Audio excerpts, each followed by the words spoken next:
नमस्कार दोस्तों, वेलकम। स्वागत करता हूँ आप सभी का आर एस जंक्शन पर एक बार फिर से हमारी डेली करंट अफेयर्स की कक्षा में।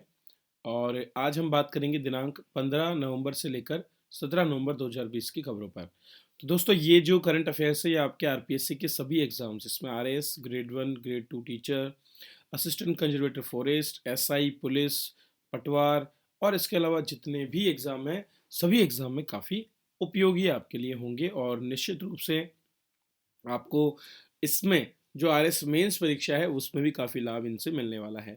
तो रेगुलर आप अपनी तैयारी में बने रहिए और हमारे साथ जुड़े रहिए और देखते रहिए हमारी करंट अफेयर्स। चलिए तो शुरुआत करते हैं आज के पहले प्रश्न के साथ में।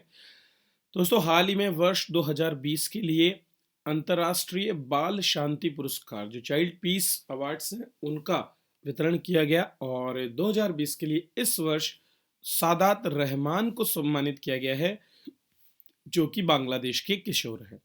तो बांग्लादेश के किशोर सादात रहमान को साइबर बाल अपराध को रोकने के लिए, जो चाइल्ड क्राइम है उसको रोकने के लिए किए गए कार्य के लिए इस पुरस्कार से नवाजा गया। चलिए थोड़ा विस्तार से इसके बारे में जान लेते हैं। यह पुरस्कार नोबल शांति पुरस्कार विजेता मलाला यूसुफजई द्वारा जो है सादात रहमान को नीदरलैंड में आयोजित एक समारोह में दिया गया। तो नीदरलैंड में ही इसके लिए हर बार समारोह किया जाता है। और अंतर्राष्ट्रीय बाल अधिकार संगठन किड्स नाइट्स जो है उसके द्वारा इसे दिया जाता है। तो नाम भी आप याद कर लें, किड्स नाइट्स नामक एक संगठन है जो ये पुरस्कार देता है।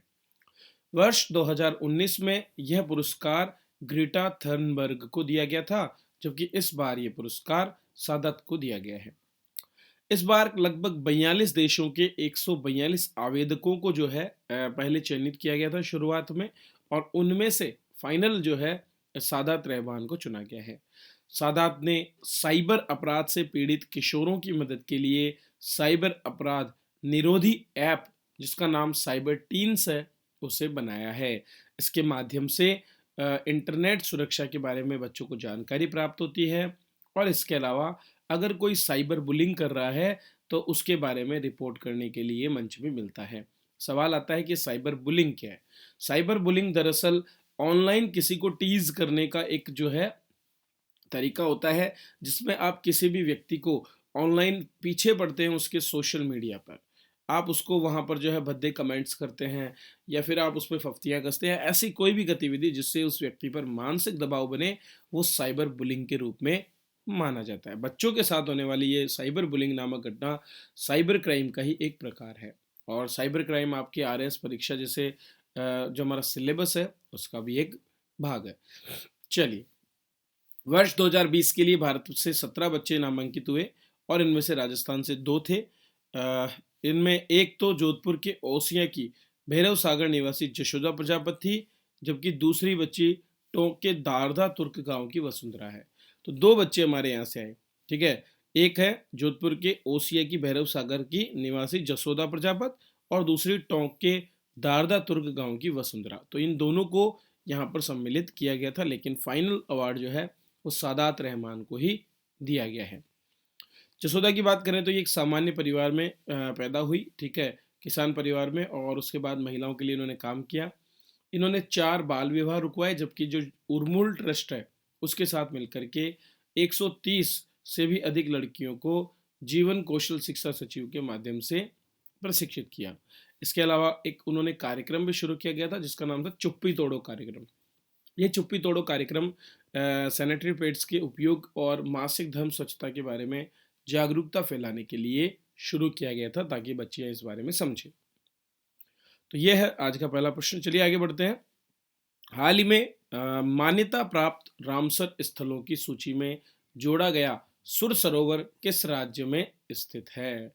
तो दोस्तों, 2 अन्य आपके जो है स्थलों को अब रामसर साइट्स के रूप में घोषित किया गया है। और इसमें एक तो सुर सरोवर और दूसरा आपका लोनार झील।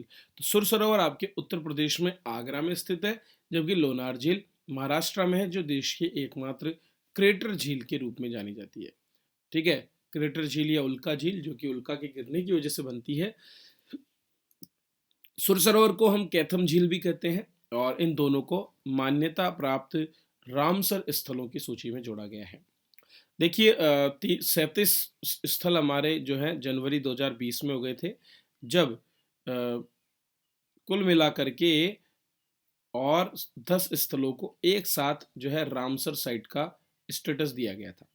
उसके बाद में इसी महीने अक्टूबर में जो है 2 अन्य स्थलों को फिर से यहाँ पर रामसर साइट बनाया गया, जिसके बाद संख्या बढ़कर 39 हो गई और अब 2 अन्य और बन गए और ये अब संख्या हो गई है 41। तो रामसर कन्वेंशन जो है, जो कि ईरान में 1971 में आयोजित की गई थी, ताकि हमारे जो आर्द्र भूमि क्षेत्र हैं, जो कि जल और थल के बीच में एक एक इकोसिस्टम का काम करते हैं, एक इकोटोन का काम करते हैं, अर्थात जहाँ पर जल और थल की जो सेवा मिलती है, उन क्षेत्रों में ये स्थित होते हैं और बड़ी मात्रा में जैव विविधता को या पशु पक्षियों की और जो फसलों की प्रजातियां हैं उनको संरक्षण प्रदान करते हैं और इसके साथ साथ ये इकोसिस्टम को साफ करने का भी काम करते हैं, उनके रूप में मान्यता दी जाती है। तो रामसर कन्वेंशन 1971 में हुई थी, जो हैबिटाट साइटों के संरक्षण और स्थायी उपयोग के लिए एक संधि के रूप में है। नाम इसका ईरानी शहर रामसर के नाम पर रखा गया, जहां इसका आयोजन हुआ था। भारत में अन्य रामसर स्थलों में ओडिशा में चिलिका झील, राजस्थान में केवलादेव राष्ट्रीय उद्यान, पंजाब में हरिके झील, मणिपुर में लोकताक झील और जम्मू कश्मीर में वुलर झील भी शामिल है। तो झीलों की अगर मैं बात करूं तो ये यहाँ पर सम्मिलित है।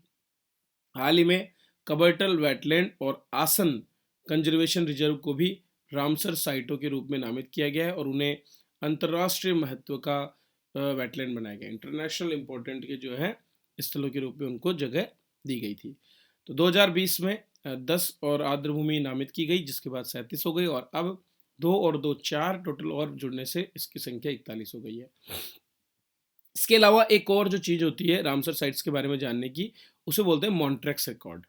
मॉन्ट्रेक्स रिकॉर्ड या मॉन्ट्रो रिकॉर्ड जो है विशेष वेटलैंड्स की एक सूची है अंतर्राष्ट्रीय महत्व के, जहाँ पर इकोलॉजिकल चेंजेज हुए हैं और वहाँ पर बहुत खतरा है और जिनके संरक्षण की बहुत ज़्यादा ज़रूरत है। तो 2 स्थल हमारे ऐसे हैं जिनको मॉन्ट्रो रिकॉर्ड में रखा गया है, केवलादेव राष्ट्रीय उद्यान राजस्थान में और लोकताक झील मणिपुर में। ये दोनों बहुत इंपॉर्टेंट है, इन दोनों को मॉन्ट्रेक्स रिकॉर्ड में रखा गया है। इसके अलावा चिलिका झील जो है उड़ीसा में, उसको भी रखा गया था लेकिन बाद में उसे हटा दिया गया। तो मॉन्ट्रेक्स रिकॉर्ड एक अलग चीज़ है, ठीक है, और आपका जो वेटलैंड ऑफ इंटरनेशनल इम्पोर्टेंस है वो एक अलग चीज़ है। चलिए अगले प्रश्न को देखते हैं। हाल ही में प्रधानमंत्री द्वारा राजस्थान के एक जिले में स्टेच्यू ऑफ पीस का अनावरण किया गया है और वो है पाली। तो राजस्थान के पाली में जैन आचार्य विजय वल्लभ सूरीश्वर महाराज जो हैं, उनकी प्रतिमा, जिसे स्टेच्यू ऑफ पीस नाम दिया गया है, उसका अनावरण हुआ। पाली जिले का जो जैतपुरा है, वहां पर आचार्य विजय वल्लभ की 151 इंच की अष्ट धातु से बनी मूर्ति स्थापित की गई है, जो 1300 किलो वजनी है। अगर हम इनकी बात करें तो इनका जन्म गुजरात के बड़ौदा में हुआ था विक्रम संवत 1870 में और आज़ादी के समय इन्होंने खादी और स्वदेशी आंदोलन में एक बहुत बड़ा योगदान दिया था। सन 1947 का जब विभाजन हुआ, उस समय आचार्य का पाकिस्तान के गुजरावाला में चातुर्मास था और उस समय सभी भारतीयों को जब वहाँ से निकाला जा रहा, तब इन्होंने कहा था कि ये तब तक नहीं जाएंगे जब तक एक भी जैन साहित्य या जैन मुनि असुरक्षित है। इसके बाद 1947 के सितंबर में ये पैदल ही भारत आए और फिर यहाँ पर चिकित्सा और शिक्षा के क्षेत्र में काम किया। तो शांति बनाए रखने और बहुत से लोगों को प्रेम और शांति का संदेश देने के लिए इनकी जो मूर्ति बनाई गई है उसे स्टैच्यू ऑफ पीस कहा गया है। तो बहुत इंपॉर्टेंट है, पाली जिले में है और यहाँ से निश्चित रूप से एक प्रश्न आपके लिए बनता है। चलिए रक्षा क्षेत्र के बारे में थोड़ी सी बात कर लेते हैं दोस्तों। हाल ही में एक स्कॉर्पियन श्रेणी की पनडुब्बी वागीर जो है तो वो लॉन्च की गई है और ये कार्य प्रोजेक्ट 75 के तहत किया गया है। तो मुंबई के मझगांव डाक पर 12 नवंबर 2020 को भारतीय नेवी की 5वीं स्कॉर्पियन श्रेणी की पनडुब्बी वागीर जो है उसको लॉन्च किया गया। इस पनडुब्बी को केंद्रीय आयुष और रक्षा राज्य मंत्री श्रीपद नाइक ने लॉन्च किया। दोस्तों ये जो प्रोजेक्ट है, प्रोजेक्ट 75, इसके अंतर्गत कलवरी श्रेणी क्यों बोल रहे हैं, क्योंकि पहली जो पनडुब्बी बनाई गई उसका नाम कलवरी है। तो कलवरी श्रेणी की 6 जो है पनडुब्बियों को लॉन्च किया जाएगा और इन पनडुब्बियों को प्रोजेक्ट 75 के तहत तैयार किया गया है। ये डीजल से चलने वाली पनडुब्बियां हैं और इन्हें फ्रेंच नेवल डिफेंस और एनर्जी कंपनी DCNS द्वारा डिज़ाइन किया गया है। अब तक 4 पनडुब्बियों को लॉन्च कर दिया है, 2 जो है फुली ऑपरेशनल है, और ये जो 2 बाकी है ये अभी टेस्टिंग मोड में है। जबकि एक नई जो वागीर है इसको लॉन्च किया गया है, ये लंबे समय तक टेस्टिंग में रहेगी और इसके बाद में इसको जो है इसको भी ऑपरेशनल कर दिया जाएगा। तो पहली पनडुब्बी INS कलवरी 2017 में लॉन्च हुई। इसके बाद खंदेरी, करंज और वेला, ये 4 पनडुब्बियां टोटल लॉन्च हो चुकी हैं। 5वीं आपकी जो है वागीर को अभी 12 नवंबर को लॉन्च किया गया। चलिए राजस्थान का ही एक और प्रश्न पढ़ते हैं।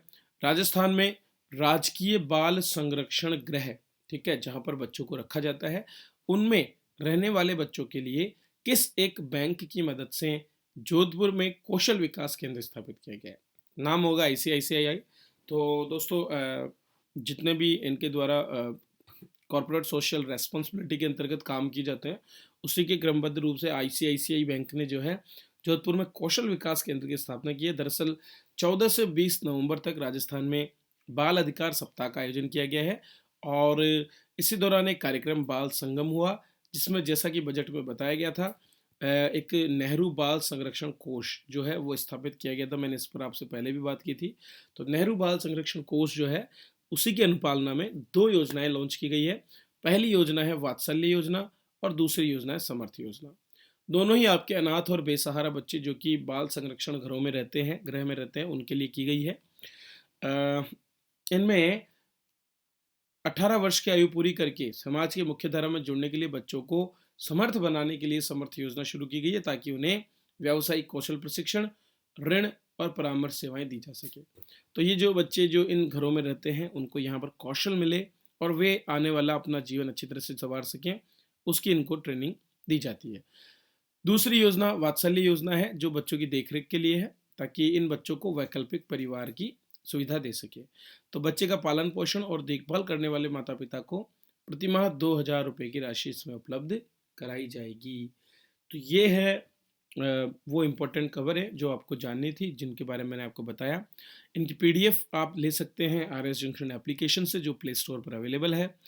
दोस्तों आपका सहयोग अपेक्षित है, इसलिए ज़्यादा से ज़्यादा शेयर करें, लाइक करें, सब्सक्राइब करें अपने इस चैनल को और बने रहे हमारे साथ।